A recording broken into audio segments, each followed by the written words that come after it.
How do you... What were the racial undertones? Trigger says he's the real African fighter. He's black. 50 in-bombs. Okay, he's black. I could care less. This is the fight business. Israel Adesanya can say whatever he wants to say. Who gives a shit?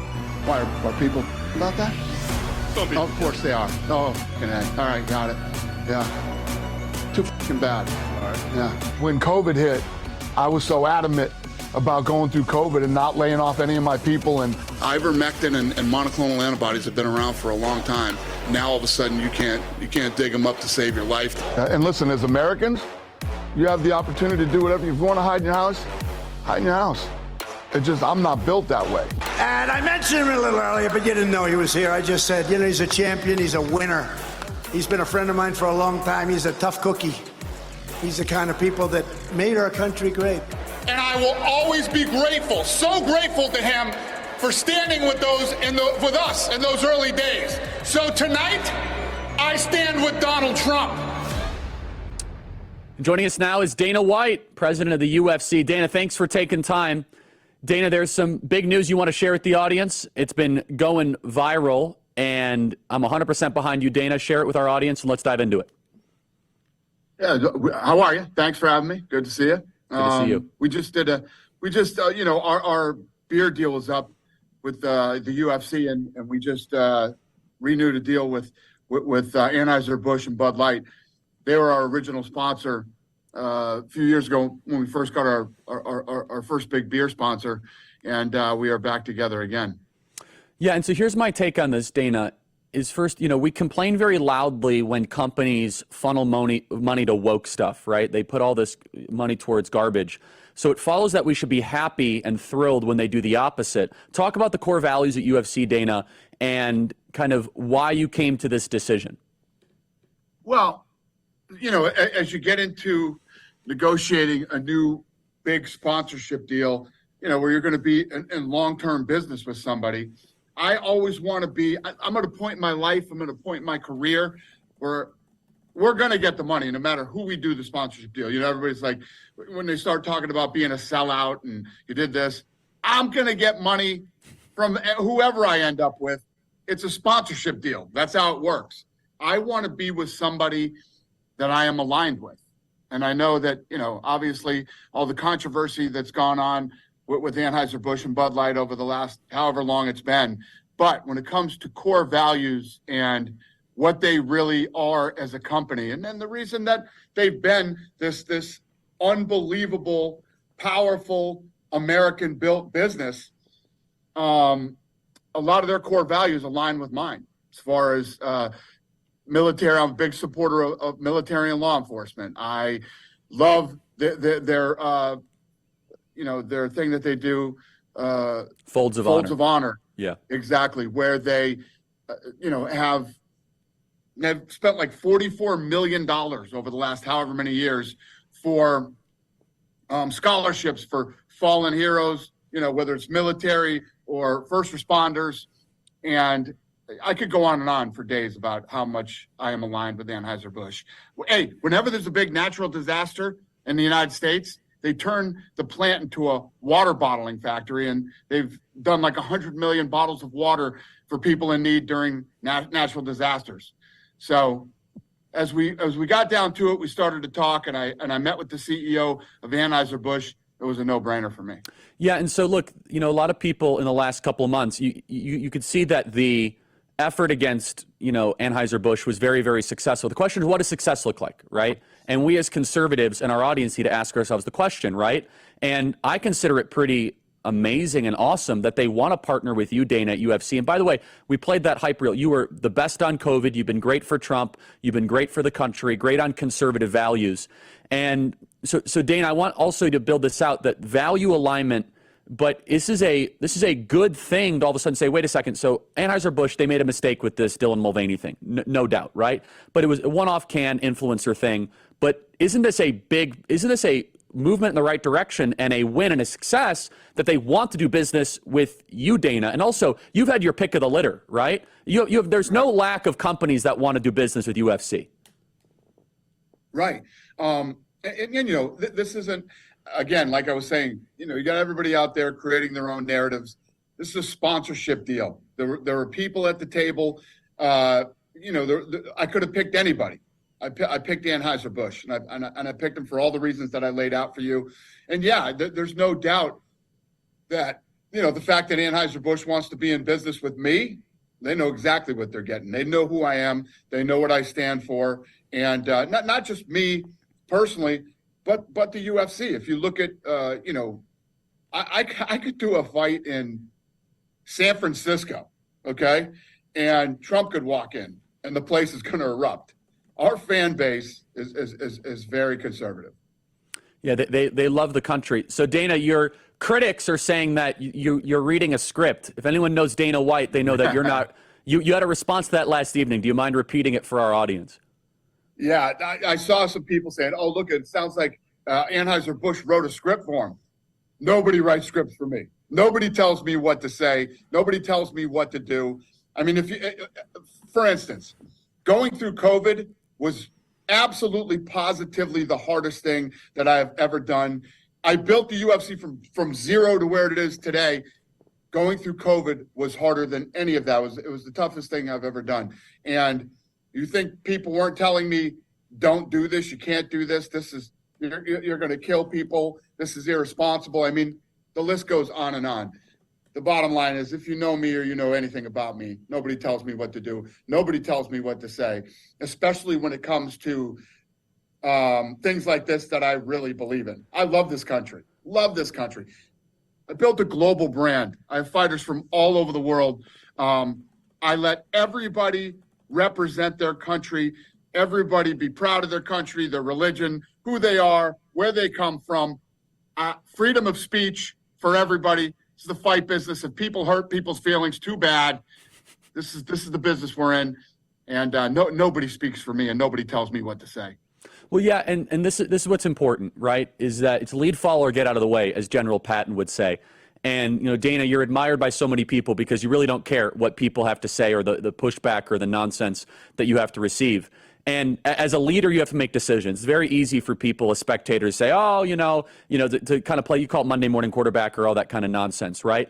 But right. Here's the thing, is you've been proven to be a patriot, you've been proven to be an entrepreneur. And by the way, in a business that is not easy to run, I haven't run something your size, but, I run about $100 million, deal here with Turning Point Action and what we have going on here. And there's a lot of people that think they can always tell you what to do and they know what to do better than you.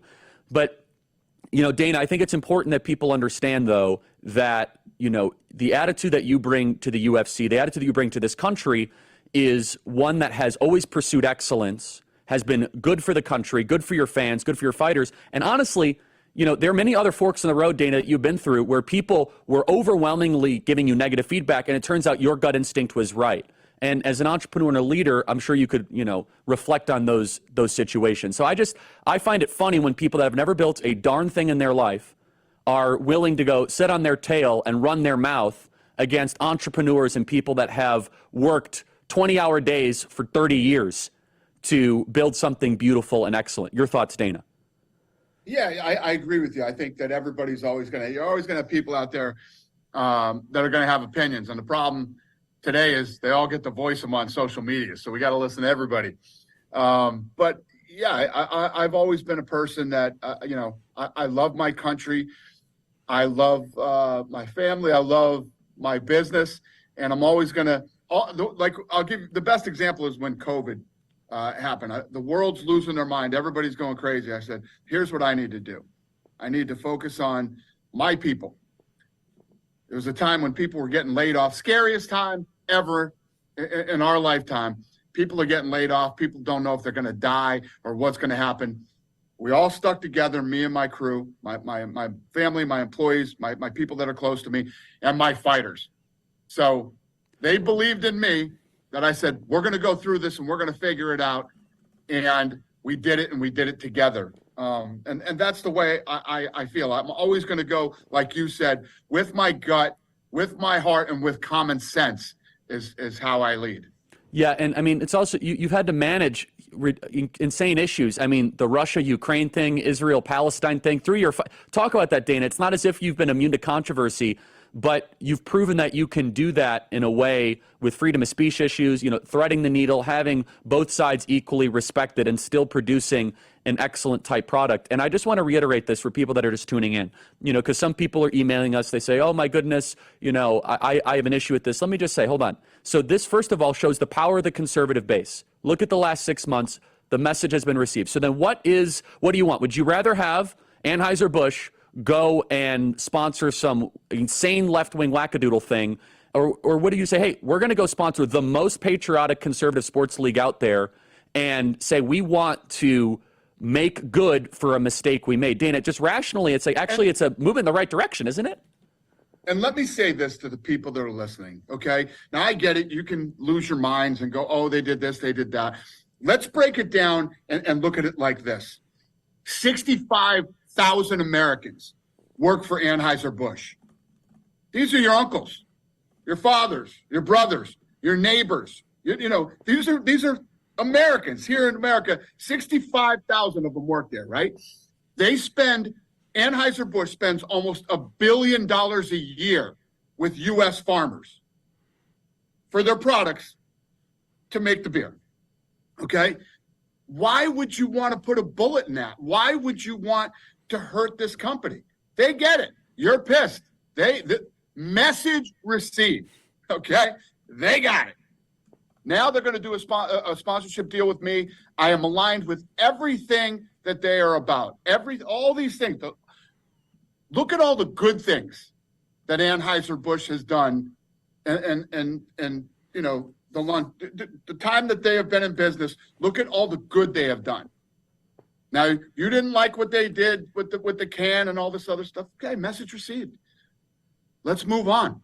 What are we going to do? We're gonna hurt, all these American farmers that make the products to make the beer. We're gonna make sure that 65,000 Americans get laid off. Thousands of them are vets. Come on, it gets to a point where now it's getting silly. It's getting ridiculous. I'm very aligned with Anheuser Busch. I'm excited to be in business with them for the next 6 years, and we're going to do some cool stuff together, and we're going to take care of a lot of people with this relationship.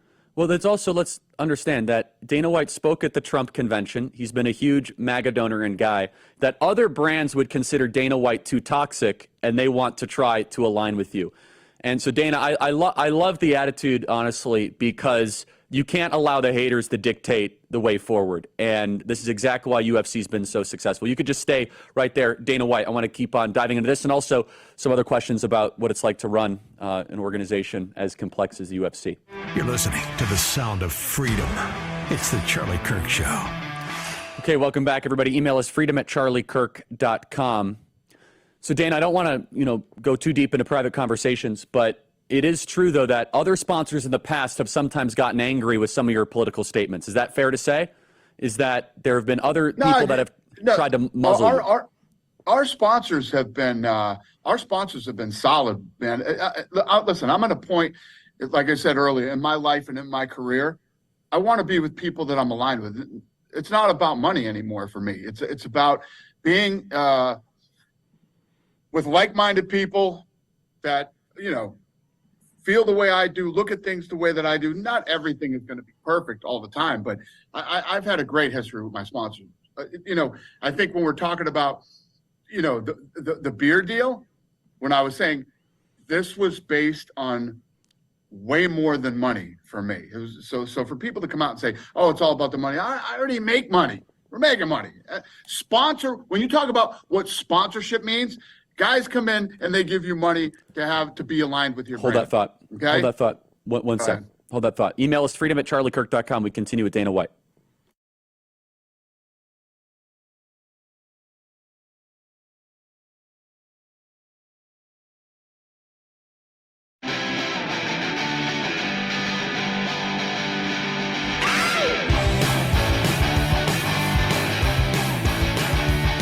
Welcome back, everybody. Dana, finish that thought. Sorry, we had to cut you off. Yeah, I mean, when you talk about what sponsorship means, they come in and they pay you to be aligned with your brand and put their logo wherever it is the logo goes.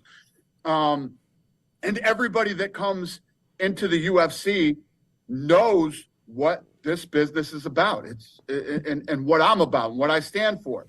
And, I don't have problems with sponsors these days. I'm not going to say that everything has been perfect or whatever, but for the most part, this decision to go with Bud Light was based on anything but money. So Dana, there's been a fair amount of criticism from just general people towards sports in general. How have you navigated, staying loyal to your audience and delivering excellent products and not pandering to all of this end racism? I can't watch an NFL game anymore, Dana, without kind of the virtue signaling stuff. How have you allowed UFC to rise above it? I mean, Donald Trump comes to your events. It's as if he's walking into a MAGA rally, as you mentioned, even in downtown San Francisco. And it's one of the few sporting events I can watch where masculinity is elevated, where I don't feel as if there's all these external pressures. How have you really allowed UFC to be immune from all of these different pressures and infiltration campaigns that we've seen with these other sport leagues? Well, it's common sense. We stay out of politics. As far as the UFC goes, the business, we stay out of politics. Donald Trump has been a fan of this thing since day one. When this first started, arenas didn't even want the UFC. Trump and I started a relationship 20-something years ago because he actually picked up the phone and reached out to us and said, hey, bring it to the Taj Mahal. And, we'd love to have you. We did our first 2 events there.